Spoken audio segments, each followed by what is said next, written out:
Jhalawad news express ચેનલને like કરો, share કરી અને સબસ્ક્રાઇબ કરો જેથી અમારા ન્યૂઝ સૌથી પહેલા તમને મળે।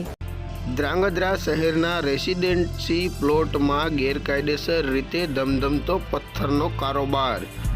ધ્રાંગધ્રા શહેરમાં છેલ્લા ઘણા સમયથી બિલ્ડિંગના નિર્માણની ધંધારથી કોમ્પ્લેક્સ કે રહેણાંક બિલ્ડિંગોમાં નિયમોને આડેધડ એસી તેસી કરવામાં આવી રહી છે, પણ પૈસાના પોષણથી કાયદાનો ભંગ કરનારાઓ સાથે સહસહન કરનાર તંત્ર નિષ્ક્રિય બની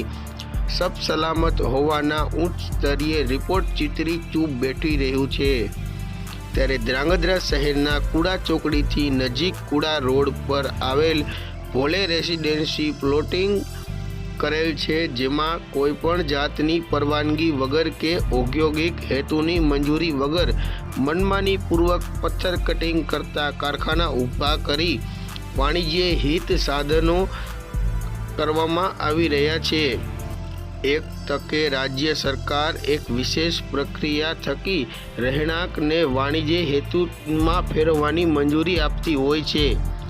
જેમાં આમ જનતાને ઊભી થતી મુશ્કેલીઓ પણ જોવા મળી રહી છે, પરંતુ માત્ર પૈસા બચાવવા આવા દેશની તિજોરીને નુકસાન પહોંચાડનાર તત્વ સરેઆમ નિયમોનું ઉલ્લંઘન કરતા જોવા મળે છે। પથ્થરના કારખાનાની રજ રહેણાંક વિસ્તારમાં ભવિષ્યમાં ટીબી, સિલિકોસિસ જેવા ગંભીર રોગો સામે રહીશોને મુશ્કેલીનો સામનો કરવો પડવામાં આવી રહ્યો છે, તેમજ મંજૂરી વગર ઔદ્યોગિક હેતુ સાધનો પણ એક ગુનો બને છે, જેને જવાબદાર પ્રશાસનને તત્કાલીન ધ્યાને લઈ નિયમો ભંગ કરનાર આવા શખ્સો ઉપર કાયદેસરના પગલાં ભરવામાં આવે તેવી લોક માંગ ઉઠવા પામી છે।